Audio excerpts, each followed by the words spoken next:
Welcome back to the Lucas Oil Late Model Dirt Series. This telecast is brought to you by Rockstar Energy Drink. Party like a rock star. K&N, the world's best air filter. And by E3 Spark Plugs with Diamond Fire Technology. Welcome back to Lawrenceburg Speedway. This is the Rockstar Energy Drink Late Model Nationals, and the house has been pretty packed here all night long. As people start to climb back up into the stands, we're going to bring you highlights of the B-mains. The B-mains are 12 laps long. The top three advance. Yeah, you had to fight your way to the front. Only the top three, and it's always tight in these B-main events with this series. You can see not a lot of change on the track for the B-mains as Ray Cook in that 53 started third, using that low line, trying to get underneath Dustin Eaton, the 25. A great battle going on with those guys there, and I'll tell you, man, some precision driving once again, just literally inches off the nose of each other, using everything they can get. It was a neat front row with Dustin Eaton on the pole. Brad Neat started outside of row number 1. There is Dustin putting a slider on John Blankenship. Blankenship in the flat number 23 started in the 4th spot. They would continue to battle on turn 4 as they took the checker. Blankenship trying to get underneath eventual second place finisher Ray Cook. But Dustin Neat there in the 25 would not make the main. Brad Neat would, Ray Cook and Blankenship round out your top 3. Brad Neat, winner of B-main number 1. You know, the good news is you're in the show. What's this racetrack going to be like? Well, it actually might be pretty racy. I don't know about right now. There's a lot of trash out there, but it may be pretty racy in that A-main. Do you have a lot to do to your race car to make it better? Yeah, we're going to have to get better. We're just kind of mediocre right now. It felt pretty good out there right then, but you know, we were in open air, so we're probably going to have to get better so we can run through traffic. Brad Neat getting ready to get busy on that Red Buck race car.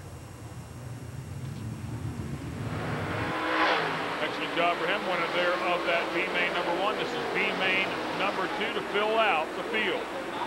Another stacked affair here in B-main number 2. Wayne Chin started inside row 3. Chris Wall and Shane Clanton, two big names in dirt late model racing, made up row number 3, and they would race their way to the front. You see Chris Wall there, who had trouble in his heat race, working underneath the sniper, Wayne Chin, in the red 15.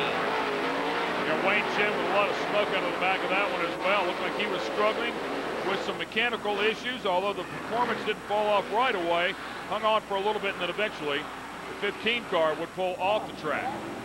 Oh, and then dominoes effect, and yeah, we wanted some up right there. Yeah, you can see Joe Janowski there in the blue and black 6J.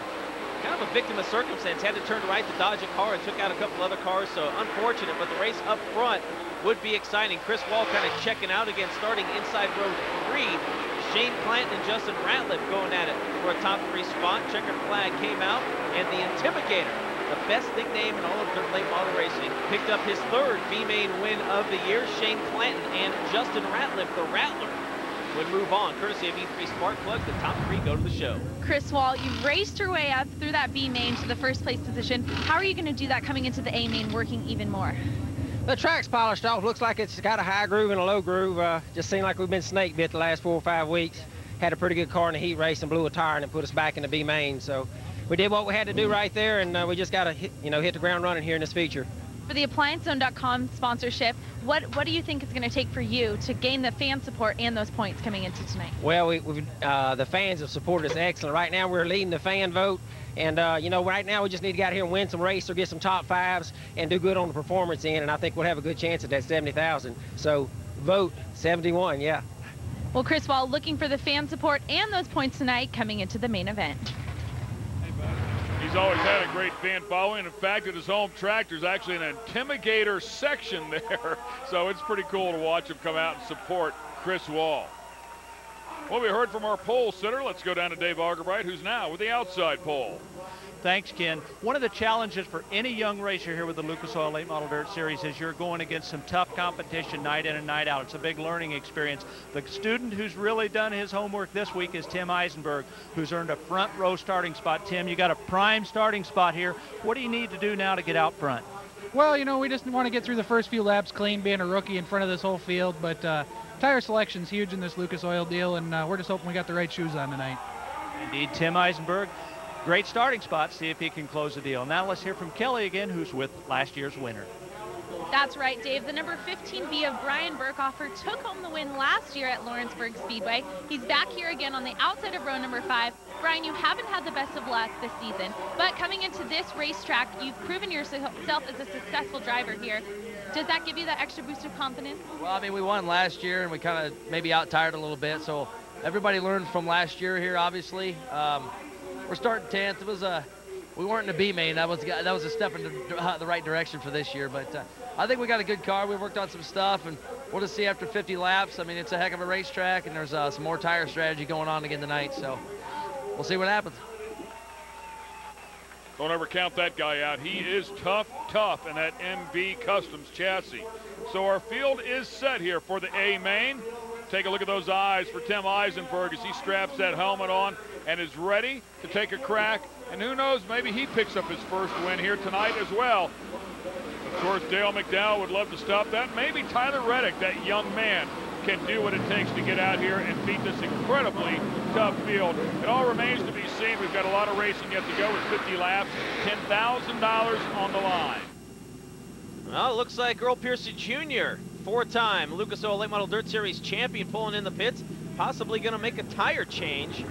These guys can do this. They can come into the pits prior to taking the green flag, and they get their original starting spot back. As you can see the parade lap here, they go 4 wide. Yeah, there's some strategy in there as well. You don't really want people to know what tire you've chosen. Maybe you want to take a look at the track up to the very last minute. There's some real strategy that plays out here in this series. You can see crew chief Jason Fitzgerald there in the black shirt going to work. Looks like a left rear tire change only on the number 44 for EPJ. Is the most beautiful sight in all of motorsports. The 4 wide salute. A lot of fans here tonight. And again, we mentioned the only dirt late model race here at Lawrenceburg Speedway this season. So if you're a dirt late model fan, you need to be here tonight. It looked like Dale McDowell was already rubbing up against Tim Eisenberg there on the brake lap. They'll straighten them back out, line them up 2 by 2. We're going to get things started when we come back. It looks like Earl Pearson Jr. has the tire change. The A main is next.